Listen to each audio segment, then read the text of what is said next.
Hello everybody, and welcome to this week's edition of Real Talk. I am your host, CeleXy, and let me tell you, I have so many things on my mind that I want to be real about. And so it is a lot. I mean, it really is a lot, but I am only going to talk about one thing today. It was the first original thought that came to my mind that I wanted to talk about. And it is a word that we've heard pretty much all of our lives for the last several centuries, I'm sure. And that word is B.O.S.S. B.O.S.S. So there's a lot of people using the word boss, describing themselves as a boss, male and female bosses. Now, I know traditionally, I think the most earliest use of the word I've heard was probably some old slave movie or some movie back in the time where most black people could only get work as domestic servants, and they may have referred to the person that they work for as a boss. Okay, boss. Yes, sir, boss. And then, of course, on the, 21st century plantations, you have your bosses. And let's just start from the beginning because I want to be, fair and indiscriminate about this thing. And let me put on my spectacles because I am a woman of a certain age. So, Webster's dictionary describes or defines the word boss as a noun first. A noun, informally, a person in charge of a worker or organization. I asked my boss for a promotion. A synonym for boss could be the word head, chief, director, president, or principal. Okay? So, a person in charge of a worker or an organization.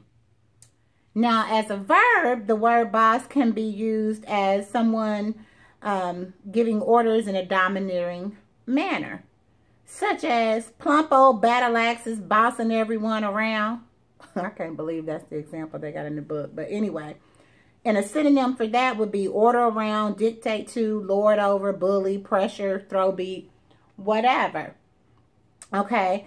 And then, of course, in Northern American, it could be used as an adjective for excellent or outstanding. And in the sentence, I'll say, she's a real boss chick. Okay. Or he's a real boss dude.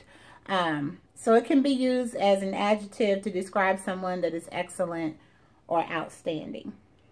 And so let me be clear, I don't have a problem with anyone who chooses to use the word boss because they are someone who happens to be in charge of workers or an organization or a company or whatever, or because they're a real boss chick or a real boss dude, or if they're giving people orders in a bossy manner. That's not what I'm here to talk about. What I am here to talk about is how we can take that word and elevate its meaning and elevate our understanding of a more intimate, and let me back up because I have a new word.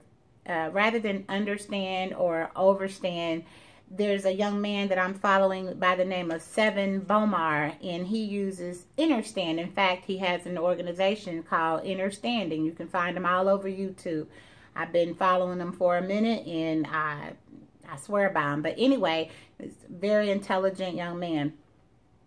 So, understanding. So, that's what I want to talk to you regarding the word boss, is how to gain an understanding of that word. And then when you call somebody a boss or refer to somebody as a boss chick or a boss dude, boss guy, whatever, it can have a whole nother elevated meaning and can actually be more descriptive of their character, not just because they're excellent or outstanding, but because they're managing themselves excellently and outstanding. That's what I'd like to see us get to as a race of human beings. When we use some of this verbiage, and the human language has been watered down And well, hell, we don't even really have an original language anyway. So any of you who study etymology and things like that already know that the majority of the language we got from other countries, and it's just been adjusted and modified to suit the time and the culture that we live in. So let's just, since I mentioned etymology, let's just go ahead and do the etymology. I don't think anything surprising is going to come up, but let's just do the etymology of the word boss on my trusty little iPad here. So we find that the origin of the word boss is Dutch, and you might have guessed it. It means, or started off meaning master, hence my reference to back in slave days. Well, I shouldn't say back in slave days, because most of us are still slaves today. But anyway, as far as we know, our ancestors who were actually slaves, you know, beaten and handcuffed, and oh well, that's still today. My bad. Well, y'all, you know where I'm coming from, like slaves on the movie Roots, okay, or Underground. So that's the only thing they really have about the etymology. It's Dutch in origin, and it's a synonym for master. Okay. So you might say that when you refer to someone as a boss today, they're a master over you, or a master of what they do. Okay. So there you go. A little bit of background. And so now, again, I'm coming to you about, you know, looking at that word from a different perspective, elevating its meaning, elevating its reference, right? And so as I was thinking about the word boss, you know, I've never really referred to myself as a boss. I believe my wonderful friend Jill Scott, whom I've never met in person, but I feel a kinship to her. She, I believe, wrote a song about I'm the boss lady, something like that, to that effect. And well, now, I'm sure Jill is the boss lady. I'm sure she is the boss over her band and the singers and her crew and her entourage and that sort of thing. And so, yes, more than likely, because she fits the definition of being in charge of workers or an organization, she is truly a boss in every sense of the word. And she is also a boss chick. She's excellent. She's outstanding. So she's a boss chick. But again, I want to take it to the next level. And as I was contemplating the word boss, literally I was walking from my bed to the bathroom the other day because I haven't been completely balanced and 100% the last couple of days. I think I kind of burned the candle at both ends last week and depleted my resources. So I've had to rest the last couple of days. But on Monday, I dragged myself from the bed to go to the bathroom, and I thought about the word boss, and I was like, you know, our government and the healthcare industry and the insurance industry and the pharmaceutical industry, they like to use acronyms. And so I thought, well, you know, boss, even though it's a word in and of itself, it could be an acronym for something. Because as I'm thinking about elevating the use and the reference of the word, I thought to myself, B, balancing. O, oscillating. S, systemic. S, synergy. Balancing, oscillating, systemic synergies. Not energy, synergies. Now, CeleXy, what do you mean by that? Girl, break it down, make it plain, make it clear. Because if I'm going to use this term to reference someone or admonish someone on an elevated level, I need to know exactly why I'm using it in that way, right? So let me just break it down just a little bit, and you can research those terms and gain your own understanding. All I'm here to do is kind of point you in a direction. What you choose to do with that guidance is up to you. Okay, so balancing. To steady or position something as if evaluating or assessing. So the word, the image or the symbol, kind of put those words together. The image or the symbol that comes to mind when I think of balancing is balancing the scales of justice, right? What do they call it? Okay, I'm drawing a blank. The scales. Duh. So the scales, you have a container on one side or a tray on one side and a tray on the other, and there's a long thing in the middle. You know what a scale looks like. And so you put something, I know in Egyptian culture in the land of Kemet, Mayat means to balance. And so there's a ancient theory that in the time of judgment, you'll be judged based on the weight of your heart in reference to the weight of a feather. Yeah, it's ancient theory, okay? But anyway, so you can imagine that, I mean, just thinking right now, I mean, I would think that my heart probably weighs more than a feather. But then a lot of things have happened since I've been created. So who knows what my heart looks like or how much it weighs for that matter. But again, so you're measuring something. You want something to be in balance. And the goal is that no tray tilts further than the other. You want them to be balanced.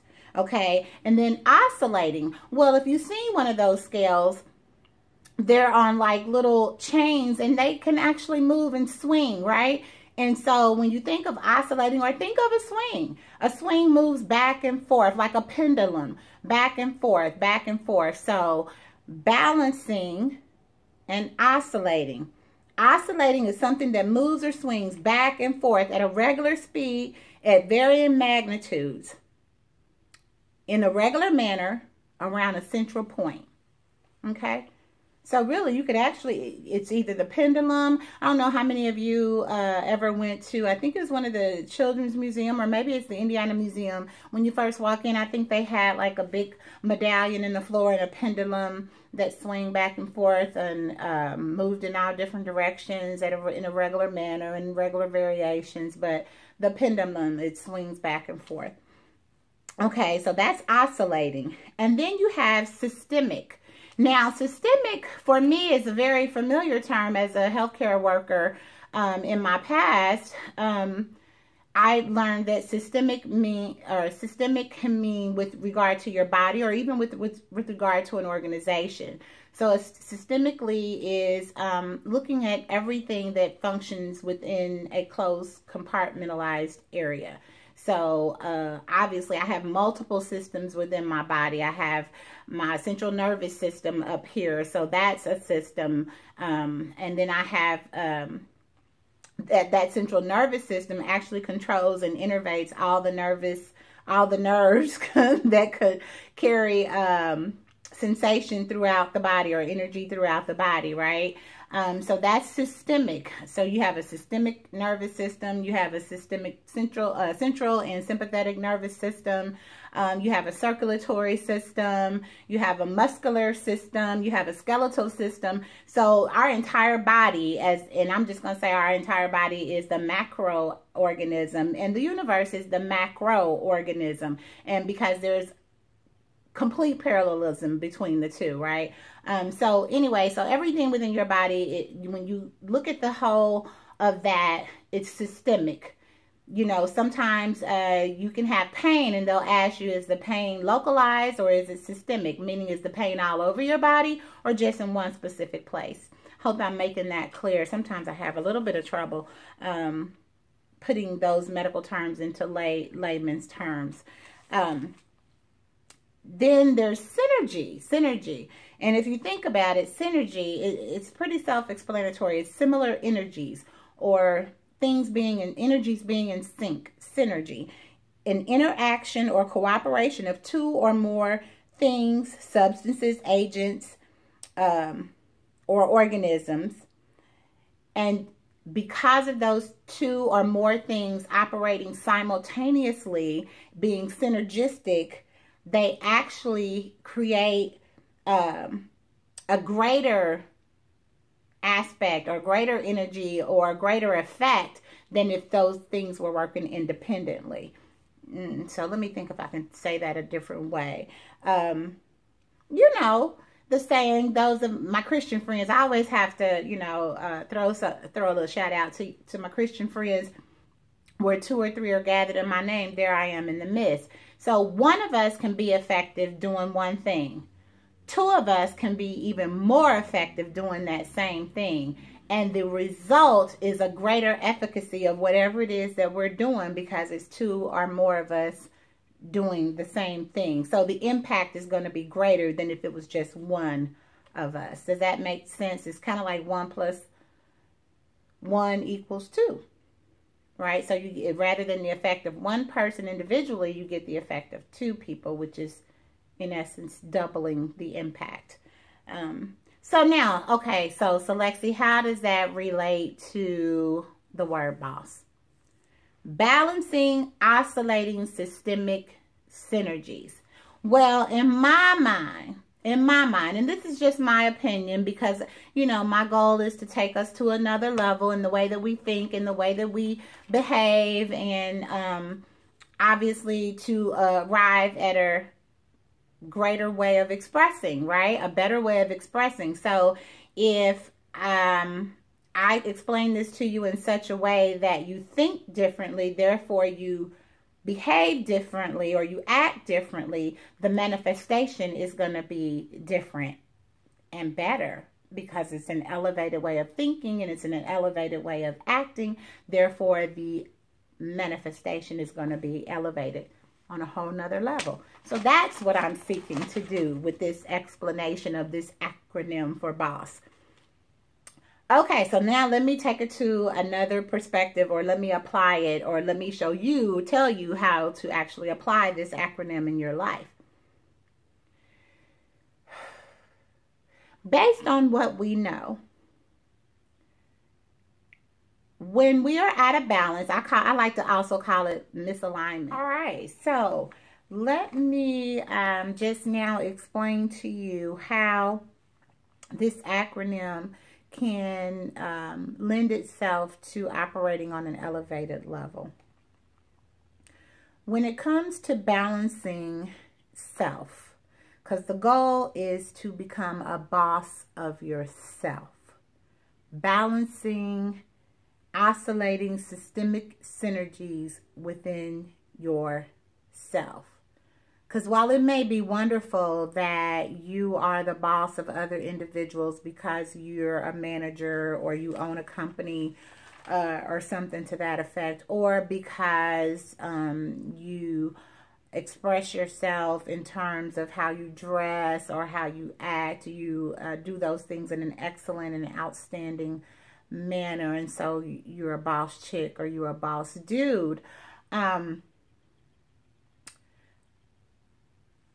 I would encourage you to become a boss of yourself from head to toe, to be the master of one's self.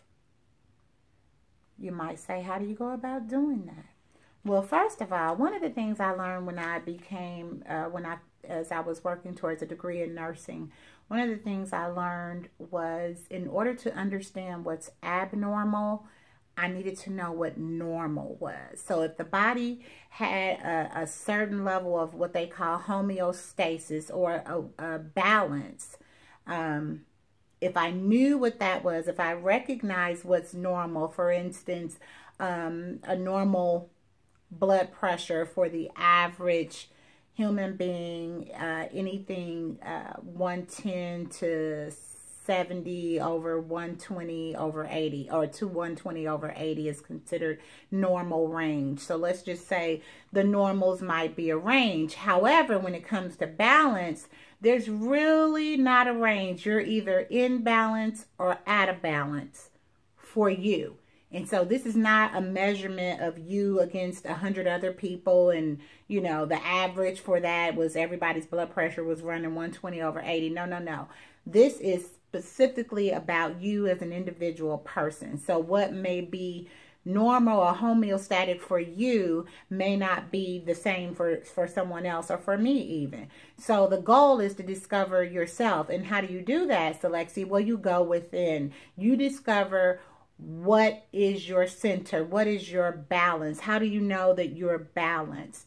And you might say that when your mental function is straight, on point, your spiritual function is straight, on point, your body, you're healthy, you're functioning at an optimal level, you have all the oxygen you need flowing throughout your system, your lab values are where they're supposed to be. So you can take into account some of those ranges to establish balance within you. But basically, everything within your body is functioning the way it was created to function, and everything is working together systemically just the way that it should. The blood is doing what it's supposed to do. It's carrying the oxygen the way it's supposed to, and it's taking the oxygen to all the organs that require a flow of oxygen and a flow of blood. So everything is operating just as it should be. That's balance overall from head to toe. However, you also know when you're out of balance, and it generally will manifest itself externally so that you can see it, so that your body, that's your body's way of telling you, hey, you're out of balance. You might break out with a rash. You might develop a cough. You might have a sneeze. Your eyes might be really blurry or watery and tearing up for no reason. You might start sweating for no reason at all. You might feel butterflies in your stomach. Whatever it is that you feel, you might bump into something for no good reason. Whatever it is that's going on, it's your body's way of telling you, ding, ding, ding, hey, the scales of justice are out of balance. It is your responsibility then to figure out where that imbalance is and correct it. Not take a pill, not put a Band-Aid on it. Correct it. Sometimes that's a matter of changing your diet. That's a matter of drinking more water. It's a matter of getting more exercise. It's a matter of getting more sleep. It's a matter of chanting more or meditating more or laughing more, spending time with loved ones. Whatever it is that will get you back to center or balanced, that's what you need to do. You don't want to be operating out of balance or in misalignment on a regular basis. So, okay, we're on a material plane and we're in human flesh. And so, yeah, sometimes that might take some time to reestablish balance or homeostasis. But the key thing is that you reestablish it. Okay, you recognize it, you acknowledge it, you discover, go through that process, discover what it is that's out of balance, and then go through the steps you need to do to bring yourself back into balance. That whole thing about oscillating, that's just recognizing that there is an ebb and flow. So, like for me, sometimes, certain times of the month, no problem. I'm operating optimally. I feel like I'm balanced in my thoughts. I feel like I'm balanced physically. I have the energy that I need to do what I need to do. I'm getting the rest that I need. I'm producing what I want to manifest. And so everything appears to be in balance. But certain times of the month, and there have been theories that correlate that with the full moon or whatever. And so certain times of the month, even when you're going about your life and for the most part everything's balanced, there's this oscillating process that occurs because we're in the universe, and we are about, depending on whose text you read, 70 to 90% water. And if you know anything about water, God, sound can move water. Sound can cause water to change. Color can have an impact on this organ that we live in, right? So there's a lot of different things. There's these oscillating things, and it swings back and forth, whether it be time or the wind or water or whatever the case may be. There's always this ebb and flow going on that we're finding ourselves in. So imagine now, not only do you not have to balance, or not only do you have to balance just keeping your overall body, mind, and spirit healthy, but you also got to deal with those fluctuations that occur throughout life. So that means you might have to exert a little bit more effort to stay balanced, right?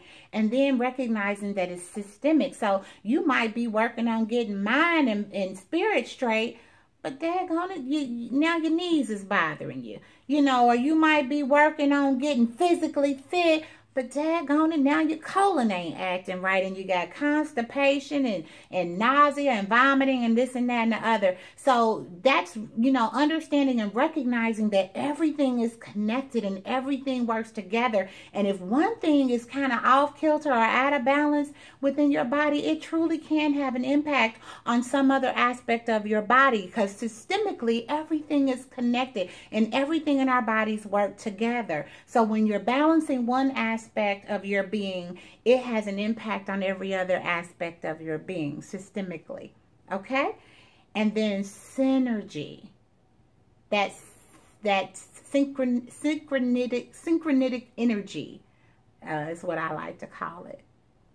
Recognizing just what I just said, that when you take care of one area of your body, it has a positive impact on the other aspect of your body, and then you get the full effect. So if you're eating healthy and you're exercising, guess what? You're probably going to rest better. Or if you're resting like you should and you're exercising or eating like you should, you're probably going to get the best output from your exercise. I know that firsthand. When I eat right and drink plenty of water and get some good rest, I can go to the gym, Miss Sylvia Reynolds. I can go to her gym and do those exercises like nobody's business. And sometimes I won't even bust a sweat. Okay? So it's because I'm operating in a state of homeostasis. It's because, at least on that day, I was a boss. I was the master over my temple. I have mastered taking care of my temple. So that's where I want, or that's where I would encourage you to move towards. It's becoming, you know, it's okay if you go to work Monday through Friday, or you go to work on the weekends because you know, running a business that's only open on the weekends, or, you know, if you're a barber or a beautician or a nail, you know, work at the nail salon, or you running one of these companies, you know, you running a department over at Lilly or IU or Eskenazi or wherever, Anthem, wherever it is that you might work. Rolls Royce, Chevrolet, oh, is there? I don't know. Whatever. You get my point. So wherever you may be actually operating as a boss, take it to another level and be the boss over you. That's how you can be a real boss chick. That's how you can be a real boss man. You see what I'm saying? When you are the master over you and you recognize that you're the only master over you. That's a boss. Yeah, you might be the boss or the managing director of some other individual, but at the end of the day, they're the true boss of them. You're only a boss, a master over self. So some of those titles are misnomers. I don't even really care for manager. Maybe a leader. Maybe you're a leader over the people who are under your employ. You know, it's a trade-off of energy. You've put energy into developing a business, or helping to develop a business, or helping to keep a business afloat. And the people under your leadership are exerting energy to help you do that which you've been required to do. So, you know, it's that thing over here in this Western culture. We might want to reconsider some of the terms that we use. But in my mind, and on that elevated level of thinking, if I'm going to be a boss over anyone, if you want to call it that, if I'm going to be a leader and perceived as a boss, I'm going to first demonstrate that I'm a master over this. From here to the bottom. From the top of my head to the soles of my feet, I am in control. I am the master of me. I manage my mental function. I manage my spiritual function. I manage all of those systemic functions within this structure, within this organization. I create the synchronicity to get the most valuable outcome out of all the different functions that are occurring systemically in this organization. I do that. I do that.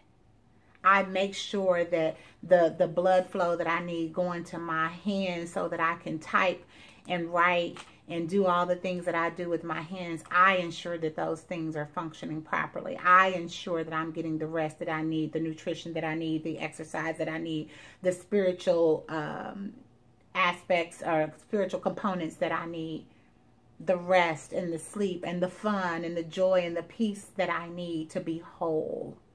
And as my friend Savon Bomar would say, I am the master of those things that create wholeness and balance so that I vibrate in the universe on the highest frequency. That's what I'm talking about. Do y'all feel me? Ooh, yes, yes. CeleXy is a boss. She's bossy. She's bossy. She's bossy. Because why? Because she's managing herself from head to toe. She's running the show. You should be running yours. This has been your girl CeleXy with Real Talk. I hope you enjoy what I've said. Take a moment to look up those words. Balance, oscillating, systemic, synergies, boss. Be the boss of yourself first, and then you can go out and rule the world. I love you. Wholeness, balance, and vibration to you. Thanks, Savon. And also check him out. Check Savon out. Oh, and by the way, if you like the information that you got today, I'm sorry. Let me go on and plug myself. If you like what I talk about, if you like what I'm sharing, subscribe to my YouTube channel. And by the way, look up my friends as well. I have a friend by the name of Kiara Taylor out of Atlanta. She's got a Facebook group called Spiritual Intelligence. Seven Bomar is out there on YouTube. He has a channel called Understanding. He's got University and Secret Energy. So those are a couple of the people that I like to go on and, you know, give a little shout out to, because I watch them, and if they're good enough for me, they're good enough for you. Also, Heaven's Minor Trilogy, Testament 1, 2, and 3, now available at Amazon.com, available for a Kindle download. And also at least 1 and 2 I know for sure are available at Barnes & Noble. That's it for me today. I'm going to be coming back with you regularly, and who knows, as much as I got going on in my head, it might be more than once a week. All right. I'll talk to you soon. I'm out. This has been Real Talk with CeleXy.